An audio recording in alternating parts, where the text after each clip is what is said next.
Hello everyone. तो दोस्तों आज की इस वीडियो में हम बात करने वाले हैं जो FMPHW प्रोग्राम MMPHW प्रोग्राम। तो दोस्तों अगर आप FMPHW में एडमिशन लेना चाहने का सोच रहे हैं, MMPHW प्रोग्राम में एडमिशन लेने का सोच रहे हैं, तो ये वीडियो आपके लिए ही है। इसमें हम सारी चीज़ें कवर करने वाले हैं, ठीक है। तो इसलिए आप चैनल को सब्सक्राइब करके रखो ताकि इसके रिलेटेड में और भी जितनी भी इंफॉर्मेटिव वीडियोज़ होंगी उनका नोटिफिकेशन आपको सबसे पहले रिसीव होगा, क्योंकि वीडियो काफ़ी हेल्पफुल होने वाली हैं और सारी की सारी वीडियोज़ जो हैं वो आपके लिए हेल्पफुल ही होने वाली हैं।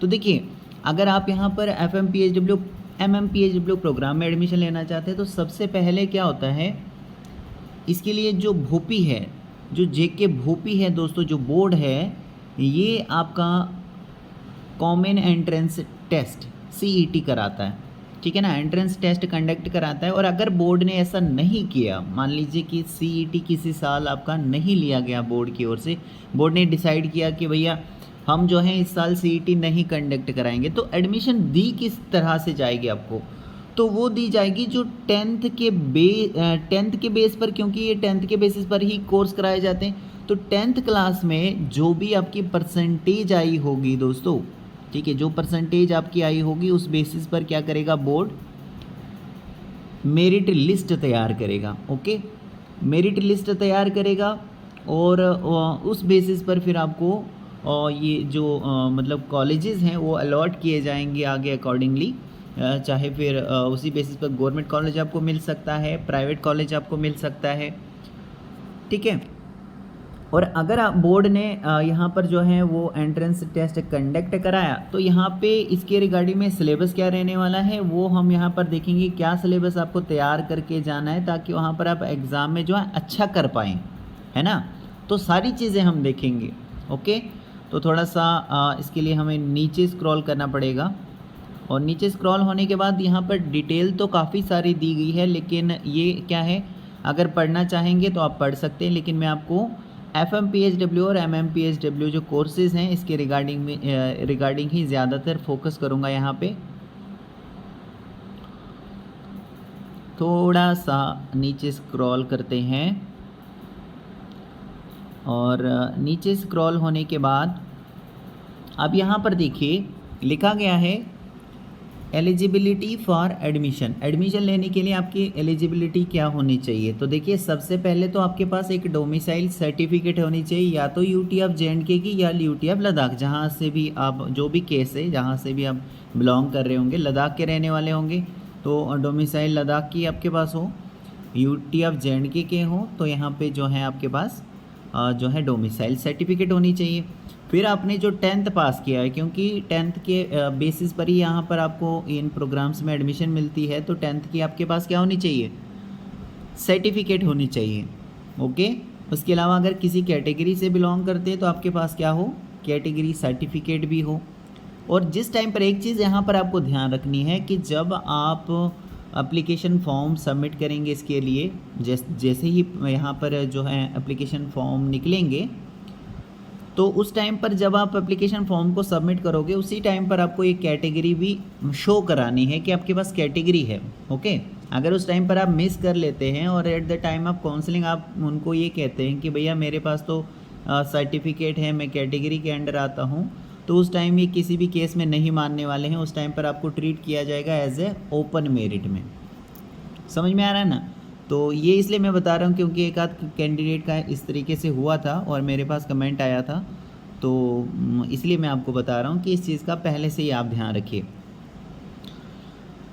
और यहाँ पर देखिए, जो भी कैंडिडेट अपीयरिंग है, मतलब जिनका 10th का रिज़ल्ट वगैरह नहीं आया है, तो यहाँ पर मतलब रिज़ल्ट नहीं आया है तो वो भी अप्लाई कर सकते हैं। यहाँ पे बोर्ड ने उनको भी चांस दिया है कि वो फॉर्म जब निकलेंगे ना, तो यहाँ पर आप भी फिल तो कर सकते हैं एप्लीकेशन फॉर्म, एग्ज़ाम में बैठ भी सकते हैं। लेकिन जब एग्ज़ामिनेशन का रिज़ल्ट निकलेगा, मतलब जो बोर्ड की ओर से एग्ज़ाम लिया जाएगा उसका जब रिज़ल्ट बोर्ड निकालेगा, तो रिज़ल्ट तक आपका जो 10th है वो क्लियर हो जाना चाहिए। या फिर जब काउंसलिंग आपकी होगी, काउंसलिंग किस लिए होती है, इसमें कॉलेज वगैरह आपको दिए जाते हैं, कॉलेज अलॉट किए जाते हैं, तो उस टाइम पर जो है at the time of counselling आपका जो रिज़ल्ट है 10th क्लास का, मतलब 10th आपका मैट्रिक जो है वो आपका क्लियर हो जाना चाहिए।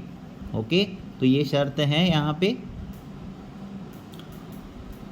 फिर यहाँ पर रिजर्वेशन का परसेंटेज बताया गया है, किस कैटेगरी को कितना क्या यहाँ पर रिजर्वेशन परसेंटेज रखा गया है। इसको आप देखना चाहते हैं तो देख सकते हैं। मैं थोड़ा सा नीचे स्क्रॉल करता हूँ और नीचे स्क्रॉल होने के बाद यहाँ पर कुछ और इम्पॉर्टेंट आपको बता देता हूँ। ओके,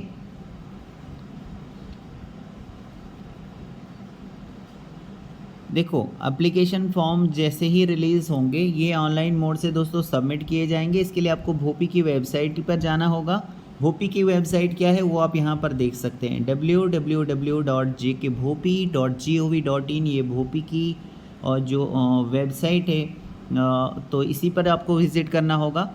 और ये जो फॉर्म आप जब भी फॉर्म निकलेंगे, जब आप फॉर्म सबमिट करोगे तो आपको 500 रुपये भी आपको फॉर्म की फ़ीस देनी है। तो ये भी आपको पता होना चाहिए कि फॉर्म की फ़ीस आपकी कितनी है, 500 रुपये आपको फ़ीस है।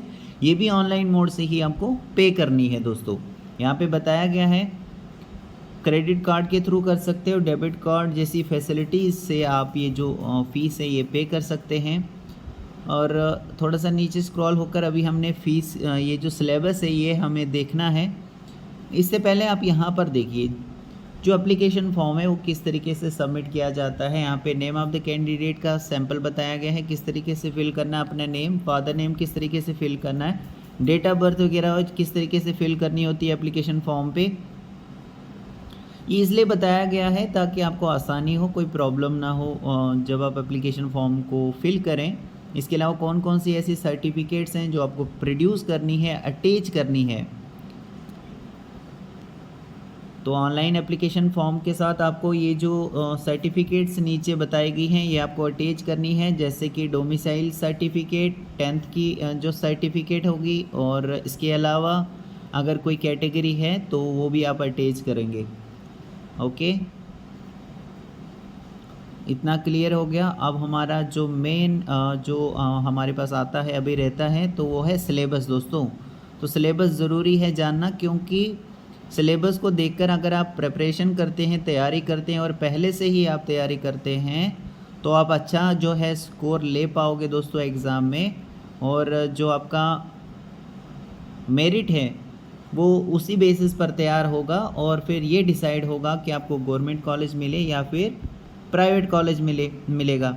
ठीक है, तो गवर्नमेंट और प्राइवेट कॉलेजेस में क्या डिफरेंस हो जाता है यहाँ पर फ़ीस को लेकर दोस्तों सबसे बड़ा फ़र्क हो जाता है। क्योंकि एक गवर्नमेंट कॉलेज आपको मिलेगा तो आपका कम खर्चे के अंदर जो है कोर्स कंप्लीट हो जाएगा, लेकिन प्राइवेट कॉलेज में जो है खर्चा ज़्यादा लगेगा। कोर्स तो आप यहाँ से भी कंप्लीट कर सकेंगे, लेकिन यहाँ पे क्या होगा, खर्चा थोड़ा ज़्यादा लगेगा। ओके, और जो क्वेश्चन जो मतलब एग्ज़ाम लिया जाएगा बोर्ड की ओर से, उसमें जो क्वेश्चन पेपर है उसका नेचर क्या होगा, एक बुक टाइप का आपको क्वेश्चन मिलेगा। कई तरह के उसमें क्वेश्चंस होंगे, यहाँ पे आप देख सकते हैं 120 क्वेश्चंस आपको उसमें होंगे। और 120 क्वेश्चंस के जो आंसर है वो आपको देना होगा। मतलब यहाँ पे आप देख लीजिए 120 क्वेश्चंस जो आपको पूछे जाएंगे ये मल्टीपल चॉइस के होंगे। समझ में आ रहा है ना, मतलब इसमें होगा ऑप्शन नंबर, जैसे किसी क्वेश्चन का मान लीजिए क्वेश्चन नंबर 1 है तो इसके ऑप्शन होंगे जैसे 1 2 3 4 या ABCD करके होंगे, ABC या D। तो 4 में से आपको कोई जो भी राइट लगता है क्वेश्चन का आंसर वो आपने चूज़ करना है। किस तरीके से चूज़ करना है, तो सबसे पहले ये देखिए बोर्ड ने बताया है कि जैसे आपको क्वेश्चन पेपर मिले उसको आप चेक कीजिए। जैसे ही क्वेश्चन मिलता है वैसे ही अटेम्प्ट करना शुरू मत कीजिए, आंसर देना शुरू मत कीजिए। पहले क्वेश्चन बुकलेट को देखिए, कहीं से कोई क्वेश्चन जो है मिस तो नहीं है, कहीं से कोई मतलब आपका जो शीट है वो कहीं से ब्लैंक तो नहीं है, कहीं पर कोई क्वेश्चन ऐसा तो नहीं है कि वहाँ पर जो है मतलब प्रिंट नहीं हुआ है कोई अच्छे से कोई क्वेश्चन जो आपको पढ़ा नहीं जाए लास्ट बीच में। तो अटेम्प्ट करने से पहले देखिए, और अगर आपको कुछ भी गड़बड़ लगती है तो आप वहाँ पर जो भी कंसर्न इन्विजिलेटर होगा उसकी नोटिस में लाइए, ताकि वो क्या करेगा, आपको सेम सीरीज़ की जो बुकलेट है, क्वेश्चन पेपर है, वो आपको चेंज करके दे देगा। ठीक है ना, ये चीज़ पर क्लियर हो गई आपको। और नीचे यहाँ पे बताया गया है कि जो पेपर आपका होगा ये एक सिंगल टाइप का पेपर होगा, 120 क्वेश्चन उसमें होंगे और 2 घंटे का आपको टाइम दिया जाएगा पेपर को करने के लिए। फिजिक्स से 40 क्वेश्चंस का पूछा जाएगा, केमिस्ट्री से 40 क्वेश्चन का, और बायो से भी 40 क्वेश्चंस का पूछा जाएगा। इस तरीके से आपका 120 क्वेश्चंस ये होंगे मल्टीपल चॉइस के। और इसमें जो है सारा का सारा जो भी पूछा जाएगा वो 10th स्टैंडर्ड का ही पूछा जाएगा, क्योंकि 10वीं के बेसिस पर ही आपको यहाँ पर FM PHW MM PHW में एडमिशन मिलती है। तो यहाँ पे जो सिलेबस है वो 10th क्लास का ही रहने वाला है। क्या सिलेबस रहेगा अभी हम देखने वाले हैं। इससे पहले देखिए कि क्वेश्चन का आंसर आप किस तरीके से करोगे। तो देखिए आंसर देने के लिए आपको OMR आंसर शीट मिलेगी। OMR आंसर शीट पे आपको किस तरीके से आंसर देना है ये देखिए, ये यहाँ पर सैंपल के तौर पर एक क्वेश्चन बताया गया है और सैंपल बताया है किस तरीके से आंसर करना है। जैसे यहाँ पे लिखा है इन्होंने, क्वेश्चन नंबर 11वां है कि डल लेक जो है वो कौन सी स्टेट में है। नीचे लिखा है क्या राजस्थान में है, क्या जम्मू कश्मीर में है, या उत्तर प्रदेश में है, या फिर पंजाब के अंदर है। तो राइट आंसर इसका क्या है, जम्मू एंड कश्मीर में है। तो इसका मतलब क्या होता है, क्वेश्चन नंबर 11वें का आपको OMR आंसर शीट पे सेकंड ऑप्शन को जो है वो चूज़ करना है। तो किस तरीके से चूज़ करोगे, देखिए यहाँ पे ये है सैंपल। देखिए यहाँ पे क्या है, question number 10, question number 11, question number 12 और क्वेश्चन नंबर 13। अब आपने 11वें क्वेश्चन का ऑप्शन कौन सा चूज़ करना है, सेकंड। तो सेकंड पे देखिए किस तरीके से आपने ये सर्कल करना है। इस तरह से किसी भी क्वेश्चन का जब आप आंसर दोगे तो जो भी आपको ऑप्शन लगता है उस पर आप, जैसे अगर 1 ऑप्शन लगता है आपको राइट, तो 1 पे इस तरीके से आप डार्क करोगे सर्कल। अगर 4th लगता है कि राइट आंसर है तो 4th पर इसी तरीके से सेम जो है वो डार्क करोगे सर्कल को, ठीक है, ब्लू पेन से करोगे। तो ये है करेक्ट तरीका। यहाँ पे इन्होंने सैंपल से समझाया है कि ये है करेक्ट तरीका, सही तरीका आंसर देने का। और ये वाला तरीका अगर आप अपनाते हो तो ये है गलत तरीका, इसमें आपके जो मार्क्स हैं वो काटे जाएंगे। आई होप कि दोस्तों आपको क्लियर हो चुका होगा। थोड़ा सा नीचे स्क्रॉल होने के बाद अब हम सिलेबस देख लेते हैं फाइनली। तो देखिए यहाँ पर सिलेबस क्या रहेगा। तो सिलेबस जो है यहाँ पे बताया गया है कि ये जो कोर्स, ये जो एंट्रेंस टेस्ट है ये बेस्ड है दोस्तों 10th क्लास के सिलेबस पर। मतलब जो भी यहाँ पर एग्ज़ाम जो है वो बोर्ड की ओर से एग्ज़ाम जो लिया जाएगा ये बेस्ड होगा 10th क्लास का जो सिलेबस होगा। तो 10th में जो आपने पढ़ा होगा दोस्तों। तो देखिए फिज़िक्स से 40 क्वेश्चंस का पूछा जाएगा। तो देखिए यहाँ पे 40 क्वेश्चंस का पूछा जा रहा है। और यहाँ पे फिज़िक्स का जो पहला चैप्टर आपका है वो है लाइट रिफ्लेक्शन एंड रिफ्रैक्शन। यहाँ से 10 क्वेश्चन पूछा जाएगा। नीचे देखिए कौन कौन से जो सब टॉपिक्स हैं वो आपको तैयार करके जाना है।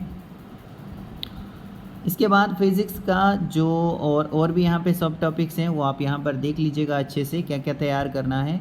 फिर यहाँ पर है यूनिट नंबर 2 फिज़िक्स का human I and the colourful world. यहाँ से 10 क्वेश्चन यहाँ से होंगे। इसमें देखिएगा इस चैप्टर में आपको ह्यूमन आई के बारे में पढ़ना है, power of accommodation, defects of vision and correction, किस तरीके से आप करेक्ट करोगे उसको, करेक्शन करोगे उसका, glass prism, atmospheric refraction, twinkling of star and colour of sun at sunrise and sunset. तो ये है यहाँ पे सब टॉपिक्स जो आपको यूनिट नंबर जो सेकंड है फिज़िक्स का, ये आपको तैयार करना है। 10 क्वेश्चंस का देख सकते हैं यहाँ से, ये 10 क्वेश्चन यहाँ से पूछे जाएंगे। फिर यूनिट नंबर 3 जो है वो है इलेक्ट्रिसिटी। तो इलेक्ट्रिसिटी के बारे में आपको पढ़ के जाना है। यहाँ पे आप देख लीजिएगा क्या क्या यहाँ पर इलेक्ट्रिसिटी में आपको पढ़ के जाना है। 10 क्वेश्चंस यहाँ से भी आपको पूछे जाएंगे।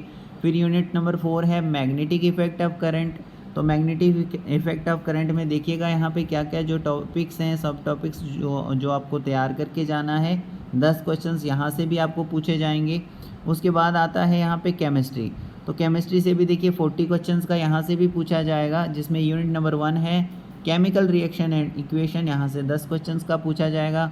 देख लीजिए क्या क्या चीज़ें तैयार करनी है वो आप यहाँ पर चेक कर सकते हैं अच्छे से। कार्बन एंड इट्स कंपाउंड्स, ये यूनिट नंबर 2 है केमिस्ट्री के अंदर। 10 क्वेश्चंस यहाँ से पूछे जाएंगे। देख सकते हैं यहाँ पे क्या क्या आपको तैयार करके एग्जामिनेशन में जाना है। फिर यहाँ पर आता है मेटल एंड नॉन मेटल। तो मेटल एंड नॉन मेटल से भी 10 क्वेश्चन पूछे जाएंगे। 10 क्वेश्चन यहाँ से पूछे जाएंगे। नीचे देखिए यहाँ पे मेटल और नॉन मेटल में क्या क्या जो टॉपिक्स हैं वो आपको तैयार करके एग्जामिनेशन में जाना है। फिर यहाँ पर आता है acid base and salt, unit number 4 chemistry का। यहाँ से भी 10 क्वेश्चंस का आपको पूछा जाएगा। तो देख लीजिएगा अच्छे से क्या क्या यहाँ पे सब टॉपिक्स जो हैं वो तैयार करके आपको जाना है। फिर लास्ट आता है बायो, ओके, बायोलॉजी, क्योंकि आप मेडिकल जो है वो लाइन में जा रहे हैं दोस्तों, तो यहाँ पे जो बायो है ये तो ज़रूरी होता है, आप जानते ही हैं। और यहाँ से भी क्वेश्चंस आपको 40 पूछे जाएंगे। कौन कौन से चैप्टर यहाँ पर हैं, तो देखिए लाइफ प्रोसेस चैप्टर रहेगा, इससे 8 क्वेश्चंस पूछे जाएंगे लाइफ प्रोसेस से, जिसमें आपको लाइफ प्रोसेस क्या होता है, न्यूट्रिशन, ऑटोट्रॉफिक न्यूट्रिशन क्या होता है, हेटेरोट्रॉपिक न्यूट्रिशन क्या होता है, न्यूट्रिशन किस तरीके से एनिमल ऑब्टेन करते हैं, न्यूट्रिशन ह्यूमन बीइंग्स में, respiration, transportation in plants, excretion in human beings, excretion in plants किस तरीके से होता है, तो ये आपको पढ़ के जाना है एग्जामिनेशन में। यूनिट नंबर 2 है यहाँ पे बायो में दोस्तों, कंट्रोल एंड कोऑर्डिनेशन, यहाँ से 8 क्वेश्चंस का पूछा जाएगा। नीचे आप यहाँ पर देख लीजिएगा क्या क्या आपको पढ़कर जो है एग्जामिनेशन में जाना है। फिर how do organism reproduce chapter है, यहाँ पर आप देख लीजिएगा क्या क्या आपको जो टॉपिक्स हैं वो यहाँ पर दिए गए हैं, ये आपको तैयार करके एग्जामिनेशन में जाना है। यहाँ से भी आपको 8 क्वेश्चंस का पूछा जाएगा। फिर आता है चैप्टर नंबर 4 बायो में, हेरिडिटी एंड जेनेटिक्स, यहाँ से भी 8 क्वेश्चंस का पूछा जाएगा। देख लीजिएगा क्या क्या यहाँ पे आपको तैयारी करके जाना है एग्जामिनेशन में। फिर लास्ट जो है बायो में आता है यूनिट नंबर 5 आवर एनवायरनमेंट, तो आवर एनवायरनमेंट में आप देखोगे एनवायरनमेंट और इकोसिस्टम आपको पढ़ना है, what are its components, food chain and web क्या होता है, how do our activities affect the, हमारी जो एक्टिविटीज़ हैं किस तरीके से एनवायरनमेंट को अफेक्ट पहुंचाती है या अफेक्ट करती है, ओजोन लेयर के बारे में आपको पढ़ना है, and how it is getting depleted, किस तरीके से ये डिप्लीट हो रही है, managing the garbage we produce, तो ये आपको तैयार करके जाना है। ये लास्ट चैप्टर है बायो का और यहाँ से भी 8 क्वेश्चंस का आपको पूछा जाएगा। तो ये है दोस्तों सिलेबस जो आपको तैयार करके जाना है जो बोर्ड की ओर से, जेके भोपी की ओर से दोस्तों जो एग्ज़ामिनेशन कंडक्ट कराया जाएगा रिगार्डिंग FMPHW और MMPHW प्रोग्राम्स में एडमिशन लेने के लिए। तो एडमिशन से पहले क्या है, आपको एग्ज़ाम में बैठना है और एग्ज़ाम को अच्छे से देने के लिए आपको ये जो सिलेबस है ये तैयार करके जाना है दोस्तों, ताकि आपको जो है वो गवर्नमेंट कॉलेज आके आसानी के साथ मिल सके। तो होप करता हूँ दोस्तों कि आपको ये सारी चीज़ें जो हैं ये क्लियर हो चुकी होंगी। इसके लिए अगर आपका कोई भी डाउट है आप मुझे कमेंट के ज़रिए पूछ सकते हैं, और अगर आपको वीडियो हेल्पफुल लगती है तो आप मुझे जो है वो लाइक कर सकते हैं, कमेंट भी कर सकते हैं, चैनल को सब्सक्राइब करके भी रखिए, ताकि इस तरह की और भी जितनी भी इंफॉर्मेटिव वीडियोस होंगी उनका नोटिफिकेशन आपको सबसे पहले रिसीव हो सके। दोस्तों आप सबका बहुत बहुत थैंक यू।